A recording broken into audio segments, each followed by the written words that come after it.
Hey guys, what's going on? It's Waseem here from the channel Handsome Smiles. Thank you for joining me on another fragrance review. Today we're going to be looking at a fragrance from the house of Guerlain, and this one is called Habit Rouge. Habit Rouge, this one is the EDP version, was first released in 1965, so a very long time ago. This fragrance is actually older than my dad. This one is considered, according to Fragrantica, classified as an Oriental woody. The nose behind Habit Rouge was the in-house perfumer at the time, Jean-Paul Guerlain. If you're not sure, Jean-Paul Guerlain is the last ever family member who was a perfumer, a master perfumer for the brand. The Guerlain family actually owned the brand Guerlain before it was sold in 1994. And like I mentioned, Jean-Paul Guerlain, he was involved, obviously, working as a perfumer, in-house perfumer at Guerlain for such a long time. He was involved in many classics from the brand. Other than Habit Rouge, we also know he was behind Vetiver and behind Spiritueuse Double Vanille, and he was also behind Heritage as well. Jean-Paul Guerlain, he was involved as a perfumer since the mid-50s for Guerlain. He actually helped his grandfather create his last fragrance for the house of Guerlain. His grandfather was Jacques Guerlain, and Jacques Guerlain, to name two classics he's created, Mitsuko and Shalimar. Shalimar, obviously, probably the biggest perfume to come out of the house of Guerlain. It's probably their signature fragrance. So, like I've said, Jean-Paul Guerlain worked as the in-house perfumer for a very long time, since the mid-50s until 2002. That's when he officially sort of retired as a perfumer, but he stayed with the brand of Guerlain as like an advisor to the other perfumers, and he stayed into this role until 2010, after which Guerlain actually cut ties with him and he's not part of the business anymore. There was some controversy regarding the perfumer of this fragrance, Jean-Paul Guerlain. He actually made a racist remark in 2010 on French TV, and for that reason the company completely cut ties with him. So that was a little bit of a background regarding Habit Rouge, but let's talk about the notes, and then I'll follow up that with my experiences of how this fragrance smells like, give you an idea of its performance, and then give you my final overall rating. So at the top of Habit Rouge EDP, we're going to get orange, basil, bergamot, Brazilian redwood, lemon, lime and tangerine.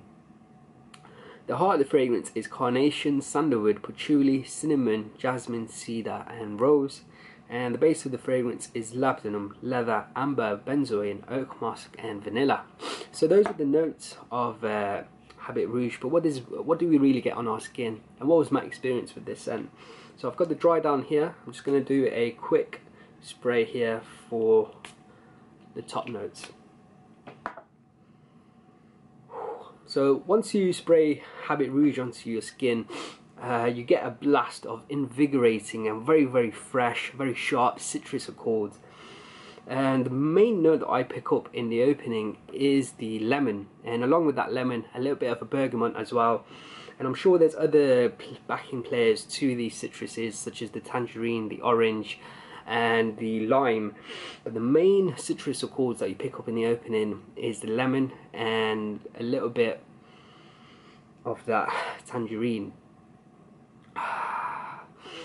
The citruses in the opening have to me like this candy sort of feel.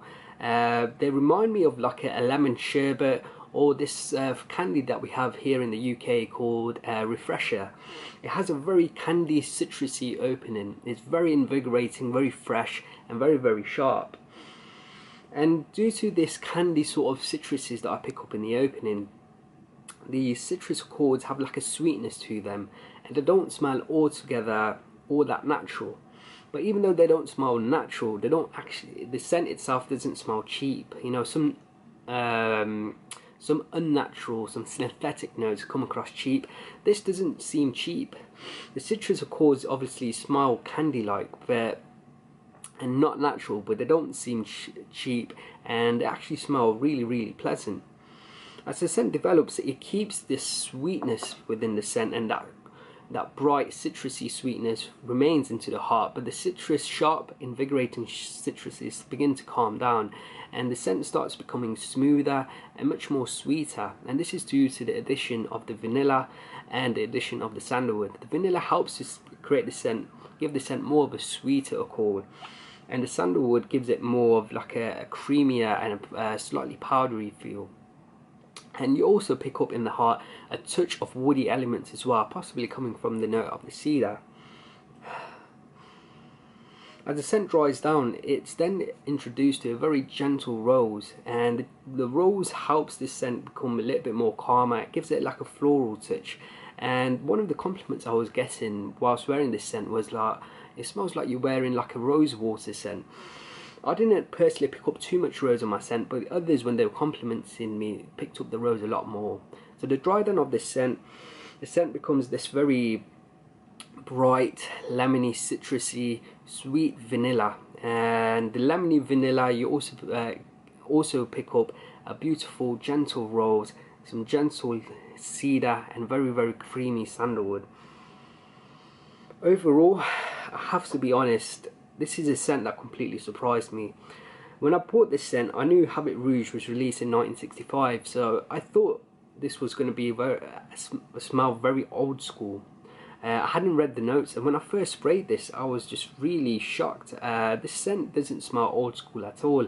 It actually has a very modern sort of feel, like the citruses in this scent, the sweet vanilla, the rose, the sandalwood and the cedar.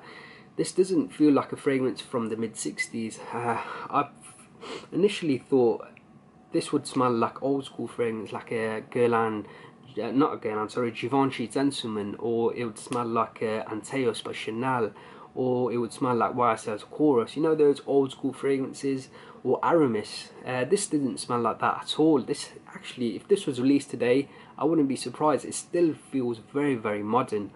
It stood the test of time.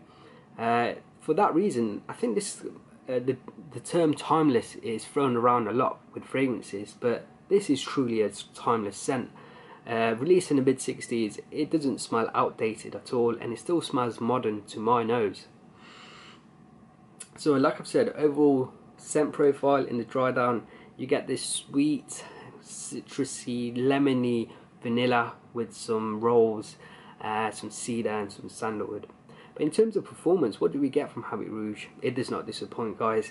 The projection is very, very strong. I get strong projection throughout the scent, very strong scent bubble. I could smell myself throughout the day, and longevity was around 10 hours, if not more. So definitely does not disappoint in the performance department. In terms of seasons, I think the style of scent, this can work for any seasons throughout the year, except the really hot sunny days. I think I would reach for something different on really hot sunny days, because that vanilla note might be a little bit too much. The sweet vanilla might be too much on hot sunny days, but this can work really well in the spring, the autumn and the winter. In terms of occasions, this is a scent which smells very elegant, very upscale, but because of the sweeter notes, those candy citrus accords that you pick up, I think this has like a playful touch to it. So it's not super mature, but then it's not super like juvenile as well. It's got this grown-up feel about it, like it's elegant, it's classy, it's suave, but it has a playful cheekiness to it as well. So I think this is a scent which would suit someone from the mid-20s up till the age of about 50, and it could work as a semi-casual formal scent. Maybe you're going out for a nice dinner with your significant other or with friends. This would work really well in that situation. In terms of final overall rating, Habit Rouge, I have to say it's a classic. It stood the test of time. The scent is just beautiful, it's gorgeous. The performance is incredible as well. This is a beautiful classic from the House of Guerlain. It's going to get a perfect score, 5 out of 5. This is a must try. You definitely have to smell it. It's a classic in our world of fragrances. So guys, I hope you've enjoyed this review. If you have, then please do leave me a like and a comment below. And if you have tried this scent, let me know in the comments below as well. If you haven't subscribed, make sure you do. Until next time, my friends, see you later.